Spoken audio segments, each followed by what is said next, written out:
बड़ी खबर आगरा से पिनाहट चंबल नदी का जलस्तर उफान पर 133 मीटर पहुंचा नदी का जलस्तर। उमरेठापुरा गांव में घुसा चंबल का पानी, करीब 1 दर्जन घरों में भरा पानी। लोग सम्मान लेकर सुरक्षित स्थान टीलों पर पहुंचे। सुरक्षित स्थान पर तंबू लगाने का कार्य शुरू किया। कई गांव के रास्ते तक पहुंचा पानी।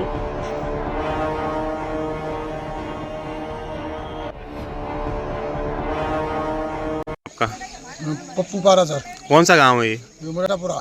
ये चंबल के जल स्तर लगातार बढ़ रहा है, क्या कंडीशन है यहाँ पर, क्या स्थिति है? कंडीशन अभी तक तो खराब चल रही है। अच्छा, कितने घर करीब डूब चुके हैं? इसमें करीब 10-15 घर डूब चुके हैं। अच्छा, पूरा पानी भर चुका है? पानी भर चुका है। लोग बाग अपना सामान लेके टीले पर पहुंच गए हैं। अच्छा, शासन प्रशासन का कोई अधिकारी वगैरह है यहाँ? प्रशासन अधिकारी आता है, आश्वासन देके चला जाता है। अच्छा। यूपी के हमीरपुर जिले में बहने वाली प्रमुख नदियां यमुना और बेतवा उफान पर है। बांधों का पानी छोड़े जाने के बाद दोनों नदियों का जलस्तर तेजी से बढ़ा रहा है। शहर की निचली बस्तियों में बने घरों में बाढ़ का पानी घुसना शुरू हो गया। बाढ़ बचाव लेकर जिला प्रशासन ने पहले तैयारी पूरी कर ली थी। शहर के अंदर भर रहे बारिश के पानी को पंपिंग सेट से बांधों के बाहर फेंका जा रहा है। हमीरपुर जिले की यमुना और बेतवा नदी में बांधों का पानी छोड़ने के बाद जलस्तर तेजी से बढ़ना शुरू हो गया है। वहीं नदियों के किनारे पड़ने वाली सैकड़ों बीघा खेती की भी बाढ़ के पानी से नुकसान। प्रशासन ने बाढ़ राहत को लेकर बाढ़ चौकियां और बाढ़ पीड़ितों के लिए कैंप बनाया है। 24 घंटे बाहर प्रभावित क्षेत्र अब निगरानी रखी जा रही है। स्थायी लोगों ने बाढ़ के पानी से दूर रहने के निर्देश दिए हैं। लेकर क्या तैयारियां हैं आपकी नगर पालिका का क्षेत्र, क्या तैयारियां हैं और क्या चेतावनी दी गई है? बाढ़ को लेकर हमारी पालिका प्रशासन की ओर से व्यवस्था पूरी चाक चौबंद है। हम घूम के लोगों को बता रहे हैं, जैसा कि अभी मेरी बात हुई थी एक्सियन मौदाह बांध ई वगैरह से, पानी का लेवल लगातार बढ़ता जा रहा है। लोगों को हम बता रहे हैं कि आप लोग सुरक्षित जो आश्रय स्थल बनाए गए हैं जिला प्रशासन के माध्यम से वहां पहुंचिए। और हमारे जो वाहन है, साधन है, जिनके पास साधन नहीं है, उन साधनों से हम अभी मीरापुर के लोगों का जो सामान रखा है, जहां पानी पहुंच रहा है, वो हम आश्रय स्थल पर पहुंचा रहे हैं सामान। बाढ़ को लेकर हम लोग पूर्णतया गंभीर हैं, कहीं भी कोई कैजुअल्टी न हो, इसके लिए हमारे जो सफाई नायक हैं, बख्शी हैं, वो जगह जगह लगे हुए हैं। आश्रय स्थल में क्या व्यवस्था रखी गई है? आश्रय स्थल में ठहरने की व्यवस्था है, खाने पीने की व्यवस्था है, सारी व्यवस्थाएं हैं आश्रय स्थल में। और इस बीच बड़ी खबर सामने आ रही है, जहां आपको बताते चले गंगा के जलस्तर में एक बार फिर से तेजी बढ़ाव शुरू हो गया है। 86 सेंटीमीटर नीचे रहा गंगा का जलस्तर 3 सेंटीमीटर प्रति घंटे की तेजी से बढ़ रहा है। गंगा का जलस्तर काशी मढ़िया और सिढ़िया के बाद पक्के गंगा घाट होने लगे जलमग्न। काशी के घाटों के किनारे बड़े मंदिर गंगा की आगोश में समा रहे हैं। पर्यटकों के आकर्षण का केंद्र नमो घाट भी हो रहा है जलमग्न। बढ़ते जलस्तर के कारण सभी गंगा घाटों का आपसी संपर्क टूटा। बढ़ते जलस्तर के कारण काशी के महाशमशान पर होने वाले शवदाह गलियों और छतों पर हो रही है।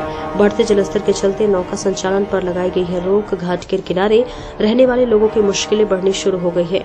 वरुणा और रासी नदी में पलट प्रवाह के चलते तटीय लोगों की मुश्किलें भी बढ़ने लगी है। काशी में गंगा का मौजूदा जलस्तर 69.40 मीटर है। वाराणसी में गंगा का चेतावनी बिंदु 70.26 मीटर है और जबकि खतरे का निशान 71.26 मीटर है। केंद्रीय जल आयोग की माने यमुना की चंबल नदियों के पानी से गंगा के जलस्तर में लगातार वृद्धि हो रही है।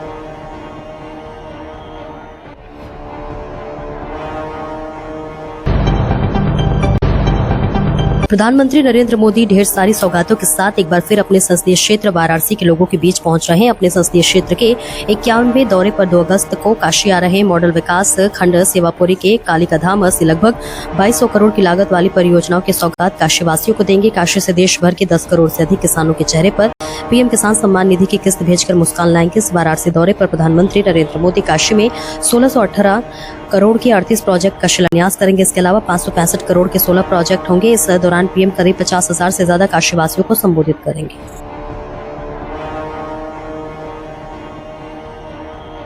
अध्यक्ष जी, काशी पुत्र एक बार फिर अपने क्षेत्र में। देश के यशस्वी प्रधानमंत्री जी और वाराणसी के लोकप्रिय सांसद, जन जन के नेता पुनः इस बार काशी में 2 अगस्त 2025 को आ रहे हैं। माननीय प्रधानमंत्री जी जब भी आते हैं इस काशी की धरती से लाखों करोड़ों रुपए की परियोजनाओं का शिलान्यास लोकार्पण करते हैं।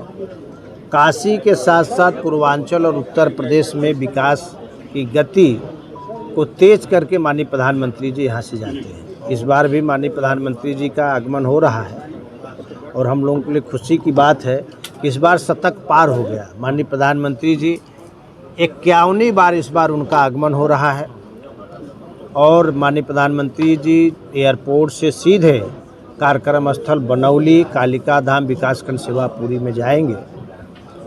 जो जानकारी प्राप्त हुई है इसी जगह से कार्यक्रम स्थल से माननीय प्रधानमंत्री जी पूरे देश के किसानों के लिए किसान सम्मान निधि की 20वीं किस्त बटन दबा करके जारी करेंगे और लगभग 2200 करोड़ रुपए की परियोजनाओं का शिलान्यास और लोकार्पण करेंगे। अच्छा, उन परियोजनाओं में लोकार्पित होने वाली परियोजनाएं कितनी हैं, शिलान्यासित होने वाली परियोजनाएं कितनी हैं और कौन सी महत्वपूर्ण परियोजना है?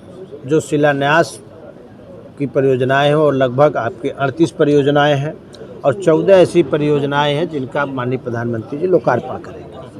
और दाल मंडी का भी प्रोजेक्ट हाँ, शिलान्यास में जो प्रमुख परियोजना है ये एक बहुत बड़ी सौगात काशी को मिल रही है। होम्योपैथिक मेडिकल कॉलेज, यहाँ पर Ayurvedic medical college state government का था, इस बार होम्योपैथिक मेडिकल कॉलेज उसका हॉस्टल का यहाँ पर लगभग 85 करोड़ रुपए के आसपास में उसका शिलान्यास करेंगे। माननीय प्रधानमंत्री जी इसी तरीके से दाल मंडी में जो लंबे दिनों से मार्ग का चौड़ीकरण था उसका भी शिलान्यास करेंगे। संपूर्णानंद संस्कृत विश्वविद्यालय में भवन का निर्माण और पूरे महानगर और वाराणसी में अंडरग्राउंड बिजली के तारों का भी इस बार माननीय प्रधानमंत्री से शिलान्यास करने वाले हैं। और प्रमुख परियोजना जिनका माननीय प्रधानमंत्री लोकार्पण करेंगे उसमें सबसे बड़ी जो परियोजना है वाराणसी से भदोही मार्ग का जो चौड़ीकरण हुआ है लगभग 269 करोड़ रुपए का, वो माननीय प्रधानमंत्री जी इस बार लोकार्पित करेंगे। अच्छा, जनसभा स्थल पे क्या कुछ तैयारियां हैं, कितनी भीड़ का लक्ष्य है आप लोगों की ओर से? देखिए, निश्चित तौर से काशी के लोकप्रिय सांसद और विश्व के सबसे लोकप्रिय नेता यशस्वी प्रधानमंत्री नरेंद्र मोदी जी हैं। हर बार जब भी प्रधानमंत्री जी आते हैं उनकी जनसभा होती है और जनसभा सफल होती है। काशी के आम जनमानस, चाहे वो बुद्धिजीवी हो, किसान हो, नौजवान हो, माताएं हैं, बहनें हैं, श्रमिक वर्ग हो, सब लोग बड़े पैमाने पर जाकर माननीय प्रधानमंत्री जी और विकास पुरुष का हार्दिक स्वागत अभिनंदन करते हैं। लगभग 50,000 के आसपास लोग एकत्रित होने की संभावना है। भाजपा संगठन पूरा लगा हुआ है, चौराहों को सजाया जा रहा है, लगभग 1000 होर्डिंग लगाई जा रही हैं, चौराहे पर झंडे लगाए जा रहे हैं, लोग ढोल नगाड़ा ताशा के साथ कार्यक्रम स्थल पर आएंगे और प्रधानमंत्री जी का कितने बजे आगमन होना है और कितनी देर का कोई कार्यक्रम है? जो अभी तक प्रस्तावित जानकारी मिली है माननीय प्रधानमंत्री जी लगभग 10:30 बजे उनका आगमन होना है और 12 बजे का उनका जाने का अभी तक प्रस्ताव है। तो 2 घंटे का कार्यक्रम? हाँ, लगभग 1.5 घंटे के आसपास। क्या इस बीच श्री काशी विश्वनाथ मंदिर भी जा सकते हैं दर्शन करने के? माननीय प्रधानमंत्री जी जाते रहते हैं लेकिन अभी तक उनके प्रस्ताव की जानकारी किसी मंदिर में जाने का नहीं मिला है। महत्वपूर्ण सवाल, इस बार दौरे में मुख्यमंत्री ने पदाधिकारियों के साथ बातचीत भी की थी। क्या लगता है प्रधानमंत्री भी इस बार, चूँकि 1.5-2 घंटे कार्यक्रम बताया जा रहा है और सामूहिक तौर पे ये कार्यक्रम लगभग 45 से 50 मिनट का है, जो आधे पौन घंटे का समय है, क्या वो संगठन के लोगों के साथ बातचीत का प्लान है क्या? देखिए, जहाँ तक मुख्यमंत्री जी का बात की, मुख्यमंत्री जी जब भी माननीय प्रधानमंत्री जी कार्यक्रम के पूर्व आते हैं तो संगठन के लोगों के साथ बैठकर एक बार फीडबैक लेते हैं कि तैयारी कैसी है। लेकिन श्रद्धेय प्रधानमंत्री जी संगठन के लोगों के साथ मिलते रहते हैं, बैठक करते रहते हैं, लेकिन अभी तक ऐसा कोई प्रस्ताव जानकारी में नहीं है। आज दिनांक 31 जुलाई को Allahabad tent decorators caterer welfare association के अध्यक्ष रामजी जायसवाल के नेतृत्व में उत्तर प्रदेश टेंट व्यापारी एसोसिएशन के आह्वान पर जिलाधिकारी प्रयागराज को एक ज्ञापन दिया गया। ज्ञापन में उत्तर प्रदेश सरकार एवं भारत सरकार को 11 सूत्रीय मांग पत्र दिया गया। ज्ञापन में जीएसटी में संशोधन, कैटरिंग सेवा का समय निर्धारण, टेंट के कारोबार को सूक्ष्म उद्योग का दर्जा देने, बैंकों द्वारा सरल लोन सुविधा उपलब्ध कराए जाने, टेंट कारोबारी का बीमा कराए जाने, प्राकृतिक राहत आपदा दिलवाने, स्थानीय टेंडर में प्राथमिक दिलवाने एवं गोदाम जोन व्यवस्था कराए जाने की मांग की गई है। उप जिलाधिकारी श्री सत्यम मिश्र ने प्रयागराज के टेंट व्यवसायियों से ज्ञापन लेने के उपरांत व्यापार की समस्याओं पर बात की और अपने स्तर पर राहत मदद का आश्वासन भी दिया। ज्ञापन देने वालों में मुख्य रूप से वीके शर्मा, राजू सोनकर, प्रदीप केसरवानी, प्रमोद कचरा, राजेश अशोक यादव, राजू झनकारा आदि लोग मौजूद रहे। एसबी न्यूज 24/7 उत्तर प्रदेश जिला प्रयागराज से कलीम की देखिए खास रिपोर्ट।